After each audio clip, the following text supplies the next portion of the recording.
नमस्कार, good evening, जय भीम। मैं हूं वैभव कुमार। आप देख रहे हैं दलित न्यूज नेटवर्क यानी कि डीएनएन हिंदी। आज शाम की बड़ी खबर यह है कि आकाश आनंद ने एक्स पर 4 पोस्ट करके बहन मायावती जी से माफी मांगी है और उन्होंने कहा है कि उनको पार्टी में वापस लिया जाए।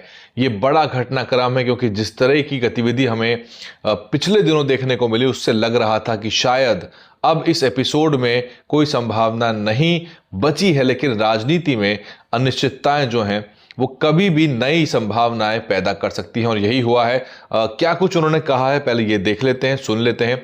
उसके बाद आपको बताते हैं कि आकाश आनंद की कब वापसी हो सकती है, इस पूरे ट्वीट के पीछे कारण क्या रहे और क्या पूरा घटनाक्रम रहा है।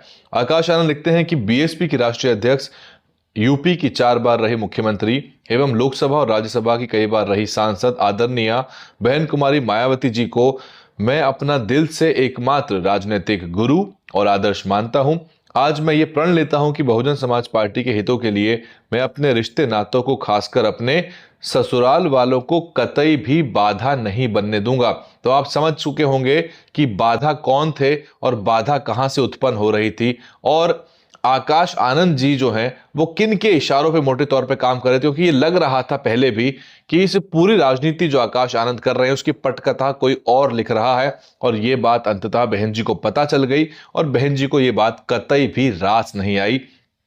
आगे लिखते हैं आकाश आनंद कि यही नहीं बल्कि कुछ दिन पहले किए गए अपने ट्वीट के लिए भी माफी मांगता हूं, जिसकी वजह से आदरणीय बहन जी ने मुझे पार्टी से निकाल दिया है और आगे से इस बात को सुनिश्चित करूंगा कि मैं अपने किसी भी राजनीतिक फैसले के लिए किसी भी नाते, रिश्तेदार और सलाहकार की कोई सलाह मशवरा नहीं लूंगा। तो आप समझ चुके होंगे कि यही मैं बात लगातार कह भी रहा था और कई विश्लेषणों में यह बात निकल के आई कि आकाश आनंद जी इंडिपेंडेंटली काम नहीं कर रहे थे। वो जो है पूरी टीम के हाथों में जो उनको दी गई या उन्होंने बना ली या जिस टीम ने उनको घेर लिया, जो रिश्ते नातों ने उनको घेर लिया, वो उनके अनुसार काम कर रहे थे।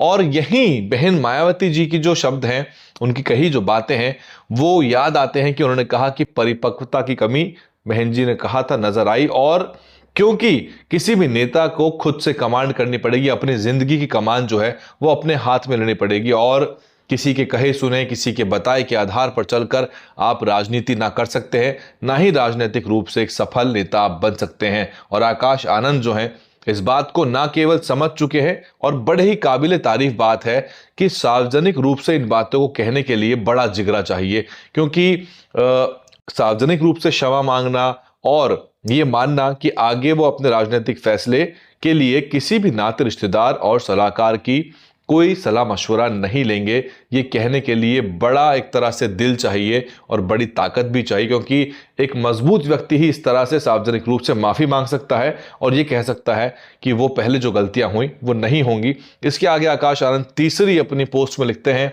कहते हैं कि और सिर्फ बहन जी के लिए, बहन जी के दिए गए दिशा निर्देशों का ही पालन करूंगा तथा पार्टी में अपने से बड़ों की और पुराने लोगों की भी पूरी इज्जत करूंगा और उनके अनुभवों से काफी कुछ सीखूंगा। तो ये बातें निकल कर आई थी। इनको हालांकि एक गुट ने, कुछ लोगों ने, कुछ समूह ने इसको दरकिनार किया था। हालांकि इस पूरे प्रकरण पे, क्योंकि जैसा कि आप अगर मेरे पॉडकास्ट देख रहे हैं और पॉडकास्ट के बीच में ही ये एक तरह से बड़ी खबर आई तो मुझे आपके बीच में आना पड़ा, अन्यथा मैं केवल पॉडकास्ट पे फोकस कर रहा था। हालांकि खबर तो हर तरह की मिलेगी, चुनाव आएंगे तो ये पूरा जो चैनल है डीएनएन हिंदी, ये पूरी तरह खबरों से एकदम लबालब भरा मिलेगा आपको, गतिविधि इस पे बहुत जबरदस्त दिखेगी आपको। लेकिन फिलहाल समय था एक परसेप्शन क्रिएट करने का, एक पॉजिटिविटी क्रिएट करने का और जो मनोबल टूटा हुआ था उसको बढ़ाने का। अगर आपने हमारे पॉडकास्ट नहीं देखे हैं तो पॉडकास्ट देखिए। अब तक मैं कुल मिलाकर 7 पॉडकास्ट कर चुका हूं, जिसमें से पहले पॉडकास्ट को छोड़कर अन्य सभी पॉडकास्ट बहुजन राजनीति पर केंद्रित हैं। पहला पॉडकास्ट बेजवाड़ा विल्सन साहब का है, उसके बाद जयप्रकाश सिंह से हमें कम से कम 1 घंटा बात करने का मौका मिला। उसके बाद एडवोकेट सत्यप्रकाश गौतम और प्रोफेसर विवेक कुमार, सतीश प्रकाश जी, इस तरह से करके कुल मिला के 7 पॉडकास्ट रिकॉर्ड हो चुके हैं। आपसे मैं उम्मीद करता हूं कि आप उनको देखिए, समय निकाल के देखिए, चैनल को सब्सक्राइब करिए और एक ज्वाइन बटन होता है उसको दबा लीजिए। ज्वाइन बटन दबाएंगे तो आप हमको मासिक रूप से छोटा सा एक सहयोग दे पाएंगे ताकि हम जो ये पूरी कवायद है इसको जारी रख सके।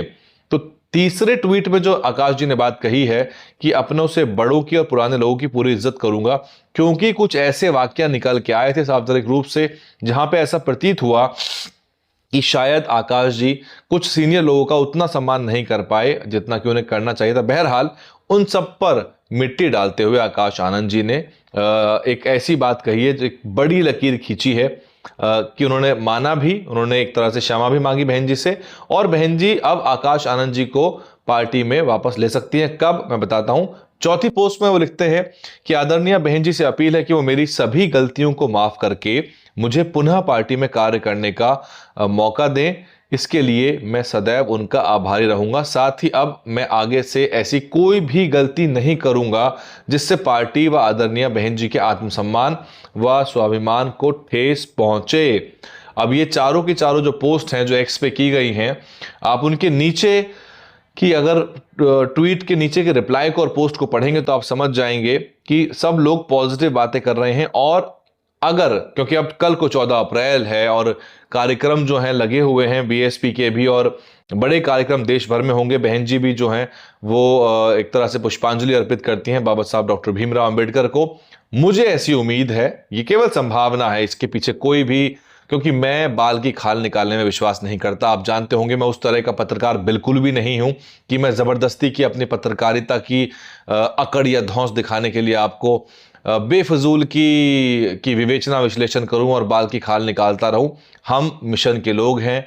हम अपनी नौकरी छोड़ के केवल इसलिए इस पत्रकारिता में आए हैं कि एक वॉइड है, एक वैक्यूम है जिसको हम भर सकें। और क्योंकि बाबा साहब ने हमको पढ़ा लिखा कर, क्योंकि बाबा साहब की वजह से ही नौकरियां मिली, शिक्षित हुए, आज जिन घर मकानों में गाड़ियों में घूम रहे हैं, जितने संपन्न हम हैं, केवल बाबा साहब की वजह से हैं। और जो राजनीतिक चेतना आई वो मान्यवर कांशी राम साहब की वजह से आई। उसके बाद बहन जी ने उस कारवा को आगे बढ़ाया और हम भी उसमें अपना छोटा सा योगदान ये दे रहे हैं, ताकि कल जब इतिहास लिखा जाए तो याद किया जाए कि हम इस आंदोलन में, इस मूवमेंट में साथ देने वालों में से थे, सहयोग करने वालों में से थे, मनोबल बढ़ाने वालों में से थे। हम केवल कमियां निकालने या नुक्ताचीनी करने वालों में से नहीं थे।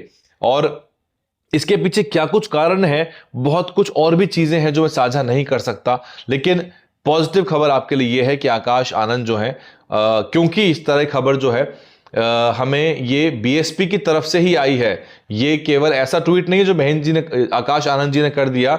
जिस रास्ते बहन जी की ट्वीट हम तक पहुंचती हैं, ये ट्वीट भी उसी रास्ते हम तक पहुंची है। और ये बात इस बात की तस्दीक करती है कि चीजें जो हैं वो बेहतर हो चुकी हैं। और आप भी इसको इसी तरह से लीजिए।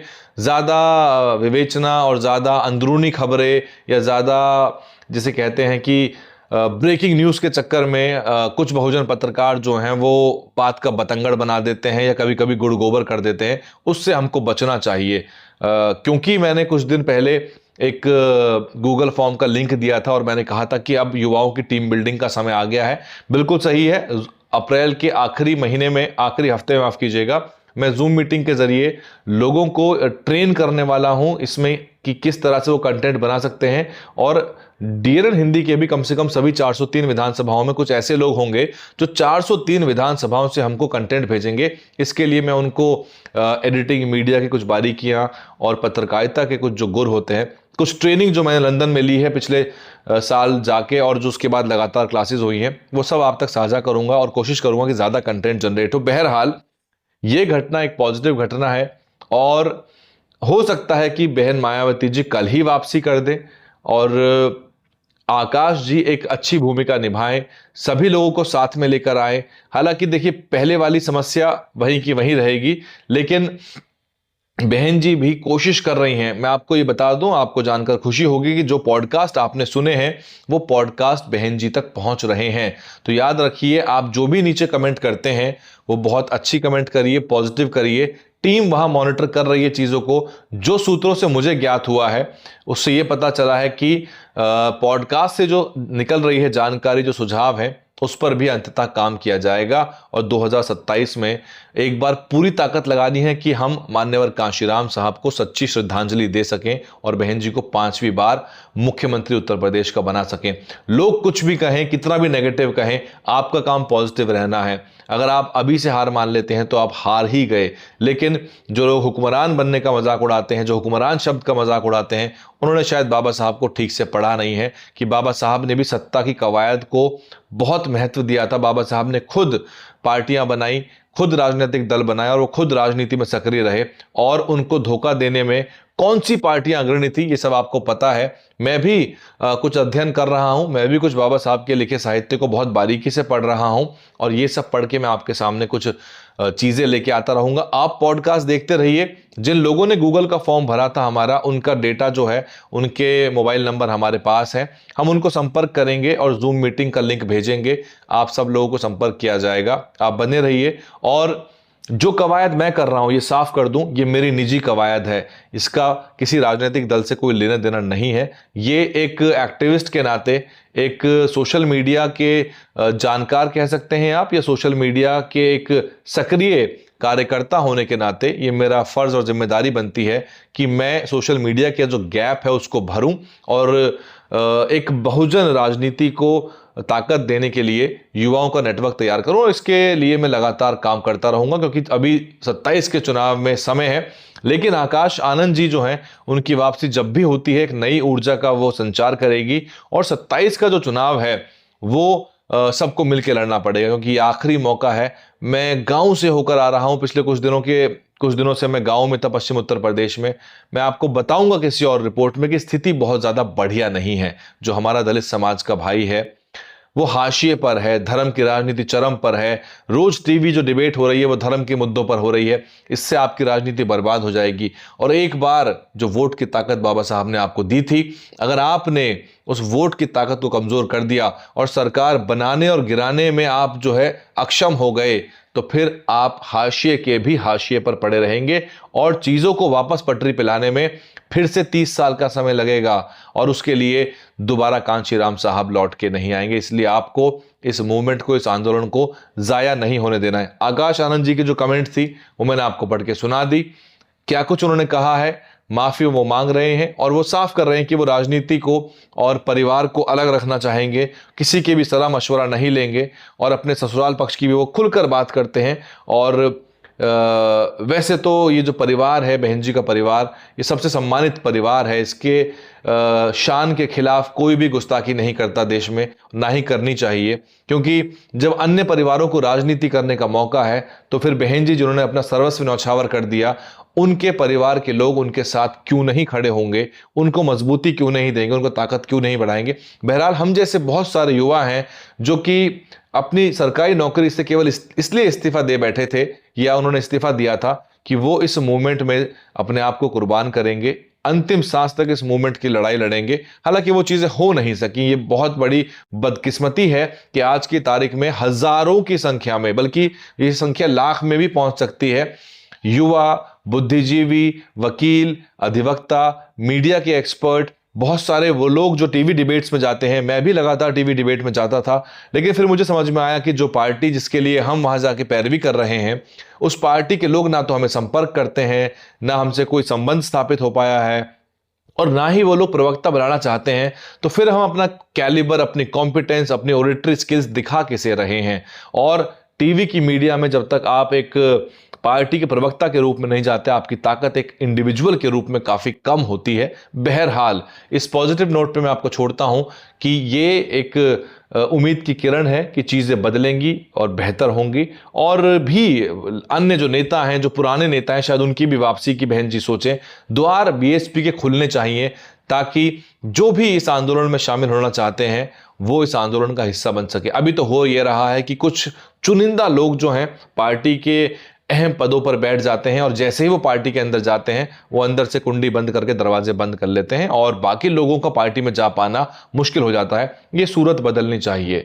बहुत शुक्रिया। जय भीम। आप कमेंट करिए और आप पूरे विश्लेषण पे, पूरे घटनाक्रम पे क्या कुछ सोचते हैं और आपको क्या लगता है कि हम जैसे युवाओं की भी कुछ भूमिका होनी चाहिए या नहीं होनी चाहिए। ये मैं आकाश आनंद जी से भी कहता हूं कि ये आपकी भी जिम्मेदारी बनती है कि आप किसी भी तरह से कोशिश करिए कि एक ऐसा ताना बाना बुना जाए, ऐसा स्ट्रक्चर हो पार्टी का जिसमें बहुत सारे युवाओं को शामिल किया जा सके, खासतौर से वो लोग जो अपनी क्षमता को प्रूव कर चुके हैं।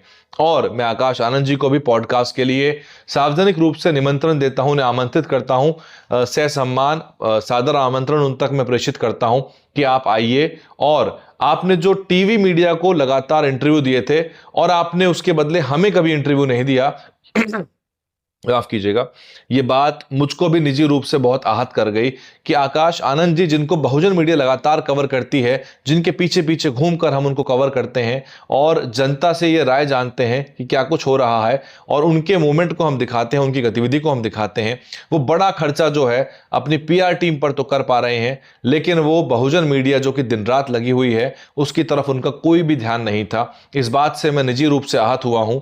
और आप जो लोग कहते हैं कि मैंने इंटरव्यू कभी क्यों नहीं किया, मैंने अनेक प्रयास किए, मैंने कई प्रयास किए कि आकाश जी का मैं इंटरव्यू कर पाऊं। हाँ, इतना जरूर है कि मैंने आकाश जी की बाइट लेने का कभी प्रयास नहीं किया, क्योंकि हम बाबा साहब के इस आंदोलन के सिपाही हैं और स्वाभिमान सबसे पहली चीज है। इस आंदोलन में हम भी स्वाभिमान की लड़ाई कर रहे हैं और अपनी ही पार्टी में अगर हमें अपना स्वाभिमान, अपना सम्मान ताक पे रखना पड़े तो ये बेहद बदकिस्मती होगी। और इसलिए मैंने कभी आकाश आनंद जी की बाइट लेने का प्रयास नहीं किया। एक आध बार कहीं पे किसी रिपोर्टर ने जरूर बाइट ली हमारे चैनल पे, वो आपने शायद सुनी हो, लेकिन हमें इंटरव्यू का मौका नहीं मिला। इसलिए मैं आकाश आनंद जी को पुरानी सारी चीजों को एक तरफ करते हुए ये न्योता देता हूं कि आप दलित न्यूज नेटवर्क पे आएं। हमारे पास बहुजन समाज के लोगों का एक समूह है जो आपको सुनने के लिए बेताब है, उत्साहित है। आपसे 1-1.5 घंटा चर्चा करेंगे, आप भी अपने दिल की बात कहिए, गिले शिकवे निकालिए और आपको लोग बेहतर समझेंगे। यकीन मानिए कि टीवी की मीडिया पे आपने जो दर्जनों इंटरव्यू दिए हैं उससे कहीं ज्यादा इंपैक्ट पड़ने वाला है।